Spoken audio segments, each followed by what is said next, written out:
Have लिखा हुआ है ना। सर इसमें ए एन की वैल्यू निकालनी है, मतलब ये कन्वर्जन, ये सीक्वेंस कन्वर्जन डाइवर्जन का तो हो गया, पर ए एन इसमें मतलब। एन की लिमिट निकालनी है ना। Yes sir.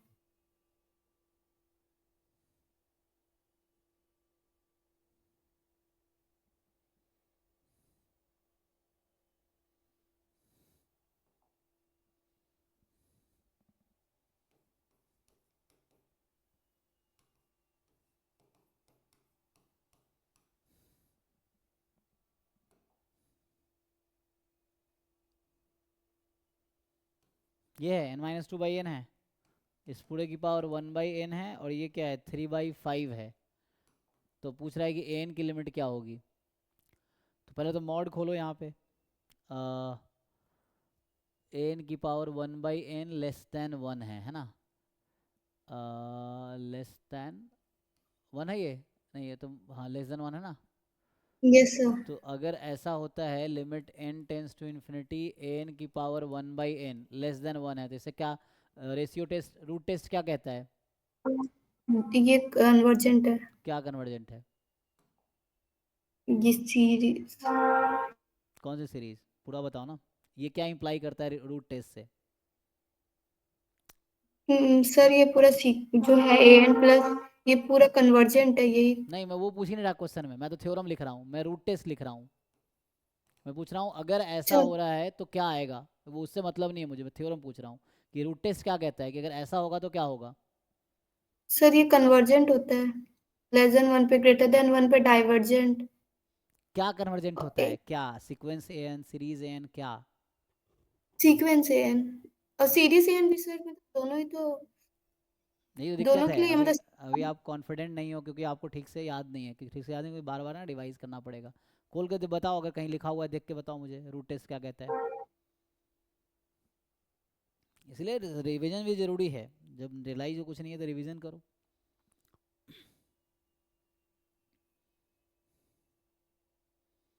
कि एन की पावर 1/n है ना।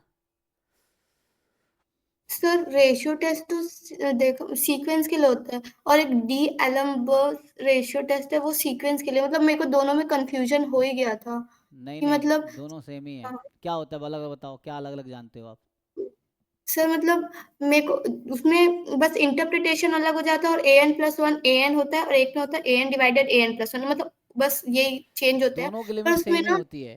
हाँ। जो n+1/n की लिमिट आएगी वही लिमिट इसकी आएगी, दोनों का आंसर अलग अलग नहीं आएगा। ये रेशियो टेस्ट है, वो रूट टेस्ट है, लिमिट दोनों की सेम हाँ। ही आएगी। Yes sir. तो हम्म। सर इसमें कंफ्यूजन ये था कि रेशियो टेस्ट उसमें ऐसा लगा था कि सीरीज के लिए होता है, और डीएलएम सीक्वेंस नहीं, रेशियो टेस्ट सीक्वेंस के लिए होता है और डीएलएम सीरीज के लिए होता है, मतलब तो ऐसा लगाना होता है। नहीं दोनों सीरीज के लिए है। जो सीक्वेंस में लिखाया होगा वो भी कहीं ना कहीं सीरीज की हेल्प से लिखाया गया, तो वही तो बताओ कि क्या जानते हो, तो पता चलेगा सही जानते हो गलत जानते हो, क्या गलत समझ रहे हो सही समझ रहे हो। वही तो बताओ, क्या सीक्वेंस के लिए क्या है रूट टेस्ट, सीरीज के लिए क्या है रूट टेस्ट, ये बताओ, ये रेशियो सर टेस्ट है। सीक्वेंस के लिए a n plus one divided by a n का मॉड, एंड सीरीज के लिए a n divided by a n plus one. अब सीरीज में ग्रेटर देन वन पे कन्वर्जेंट होता है, और सीक्वेंस में लेस देन वन पे कन्वर्जेंट होगा। नहीं ऐसा तो कुछ नहीं बताया हमने। मतलब सर वो मैं उस इंटरप्रिटेशन में a n plus one divided by a n उस हिसाब से बता रही हूँ, दोनों में चेंज किया ना इसीलिए। नहीं नहीं, इसी में बताओ, n+1/n में ही बताओ, कैसे होगा। जब थ्योरी में कॉन्फिडेंट नहीं रहोगे तो कैसे क्वेश्चन करोगे, क्वेश्चन कैसे होगा। पहले तो थ्योरम तो याद होने चाहिए हैं। तुम देख के बताओ ना, कहीं से गूगल करके बताओ, बुक खोल के बताओ, कहीं से बताओ, ratio test root test. Ratio test d'Alembert, अच्छा क्या है, एक तो क्या होता है रूट टेस्ट, क्या बोलते हैं कॉचीज रूट टेस्ट, और रूट टेस्ट सेम ही है। ठीक है, जो मोर और लेस हम लोग हमारे सिलेबस का पार्ट, सिलेबस के अकॉर्डिंग बता रहा हूँ। डी एलम्बर्ट रेशियो टेस्ट या रेशियो टेस्ट सेम ही है, जो मैंने कराया ना सिलेबस के अकॉर्डिंग। एडवांस लेवल बहुत सारी चीज़ें हैं लेकिन आपके लेवल पे दोनों सेम ही है अभी। ये है। तो ये उससे सॉल्व होगा ना तुम, मैं पूछ रहा हूँ ये, सिंपल से पूछ रहा हूँ मैं कि ये है रूट टेस्ट, रूट टेस्ट है ना, या कॉचीज रूट टेस्ट, इसका स्टेटमेंट क्या है। और ये है ratio test, d'Alembert ratio test, उसका स्टेटमेंट क्या है।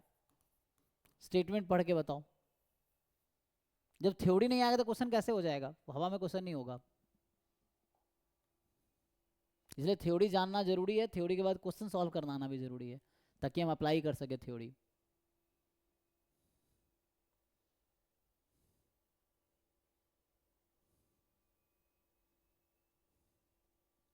कहीं लिखे नहीं हो? नोट्स नहीं बनाते? लिखा है, एक मिनट देख रही। हाँ।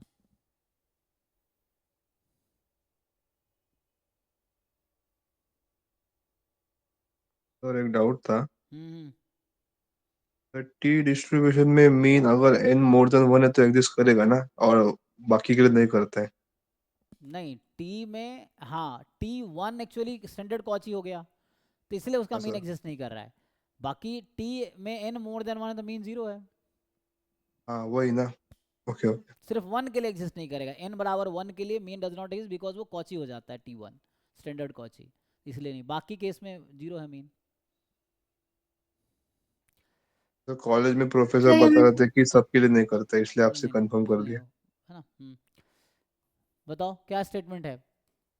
सर की सीरीज कन्वर्जेंट एब्सोल्युटली अगर L लेस देन 1 है, और अगर ग्रेटर देन 1 है तो डाइवर्ज कर रहा है, और टेस्ट अगर 1 है तो इनकल्सिव है।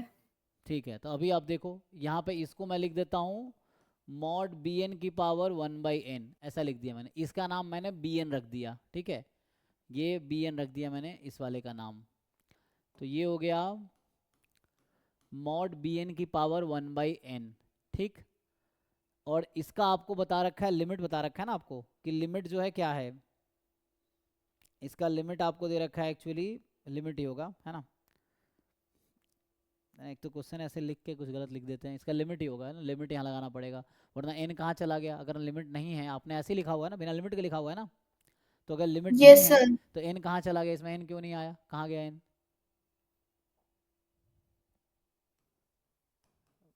क्वेश्चन आधा अधूरा लिखे हो ना, मैं ये कह रहा हूँ। अगर लिमिट नहीं है तो एन कहाँ चला जाएगा? एन गायब कैसे हो गया? ये 3/5 है। अब यहाँ से देखो, बी एन की पावर 1/n, इसकी लिमिट लेस देन 1 है, तो इस थ्योरम के हिसाब से सीरीज बी एन कन्वर्जेंट हो गई। अब सीरीज बी एन कन्वर्जेंट है तो बताओ लिमिट ऑफ बी एन के बारे में क्या बोल सकते हैं? ये थ्योरम याद है आपको? अगर कोई सीरीज कन्वर्जेंट है, यहीं पे बात करूँ, अगर ये कन्वर्जेंट है तो मैं आपसे पूछूं कि अगर कोई कन्वर्जेंट है तो ए एन की लिमिट क्या आती है? What will be limit n tends to infinity a n? एनस्टॉम टेस्ट इस नाम से लिखाया होगा मैंने। अगर ए एन सीरीज कन्वर्जेंट है तो ए एन की लिमिट क्या आएगी? कोई ए एन सीरीज कन्वर्जेंट है तो ए एन की लिमिट क्या आएगी? ये सब बेसिक कॉन्सेप्ट है, इसमें क्लैरिटी चाहिए भाई, ये सब बहुत बेसिक कॉन्सेप्ट है ये। या तो आपने क्लास भी, लेक्चर भी अटेंड नहीं किए इसका मतलब। अरे वो तो थ्योरी नहीं पता तो लेक्चर तो अटेंड करो, लेक्चर तो बुक खोल के पढ़ लो कम से कम, ये चीज़ है ना। अब ये सब क्यों नहीं पता है? तो ये सब क्लास में जब पढ़ाता हूँ उससे 50 बार यूज़ करता हूँ ये सब चीज़ें मैं, पूरे जब मैं क्वेश्चन से पढ़ा रहा हूँ सिक्वेंस सीरीज तो। सर जीरो से। हाँ 0 होगी, तो ये सब कॉन्फिडेंट क्यों नहीं होगी? तो मैं कहना चाह रहा हूँ कॉन्फिडेंट क्यों नहीं हो, क्योंकि आप बहुत बार आपको रिविजन की ज़रूरत है, ठीक है ना। कोई बात नहीं, सीख लो धीरे धीरे, है ना। सो एनीवे, तो यहाँ पे लिमिट ऑफ बी एन 0 हो गया। अब वहाँ से पुट करो, तो बी एन आपका क्या था? तो अब आप देखो बी एन मैंने किसका नाम रखा हुआ है?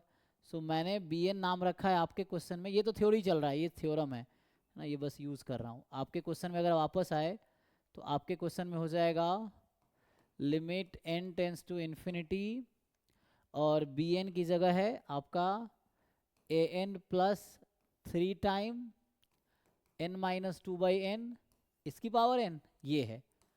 चलो, और ये 0 होगा। अब इसको सॉल्व करना है, तो limit n tends to infinity a n plus limit n tends to infinity 1 - 2/n की पावर n इज 0। चलिए ट्राई करके आओ, क्वेश्चन ऐसे ही कहीं से उठाया पूछ लिया तो उससे आपको कुछ नहीं आएगा, मुझे आएगा, आपको नहीं आएगा। आपको तब आएगा जब आप समझोगे, है ना। तो उसके लिए आप ट्राई करके आओगे तो ज़्यादा समझ आता है। जो बच्चे ट्राई करके डाउट पूछते हैं उनको ज़्यादा समझ आता है, ये है। अब बताओ मुझे, मैं आपसे पूछूंगा इसका लिमिट क्या होगा? ये फॉर्मूला जानते हो आप? अगर आपसे पूछा ई जाए square limit n a tends की to power 2। Infinity 1 plus x by n की पावर एन, ये क्या आता है? 1 प्लस, सर हाँ e to the power x आएगा। हाँ, e की पावर x आएगा, तो इसको यहाँ लगा दीजिए। सो 3 आपका कांस्टेंट बाहर कर दीजिए, 1 माइनस 2 बाई एन की पावर n है ना? तो x की जगह -2 है आपका, तो ये आ गया e की पावर -2 बराबर 0। इसको राइट में भेज दो। तो आपको चाहिए था limit n tends to infinity a n, तो आ गया -3 e की पावर -2। ये आपका आंसर है आपके क्वेश्चन का। तो उसके लिए ये सब नॉलेज चाहिए, पहले थ्योरी पता होना चाहिए, फिर उसको अप्लाई करना आना चाहिए, ठीक है? तो पहले थ्योरी ठीक से पढ़ लो, साथ में क्वेश्चंस करते रहो, करते करते सीख लोगे। तो यहाँ आपको समझ आएगा कि मैंने पहले ये वाला कॉन्सेप्ट यूज़ किया कि ये है तो कन्वर्जेंट है, कन्वर्जेंट है तो लिमिट 0 है, तो ए एन की जगह बी एन था कि बी एन, इसको नाम बी एन रख दिया, तो बी एन के बराबर बाई एन लेस देन 1 है, तो बी एन कन्वर्जेंट है, कन्वर्जेंट तो बी एन की लिमिट 0 है, बी एन वापस रख दिया, सॉल्व किया, ये आंसर है, ठीक है? नेक्स्ट यस बताओ। सर।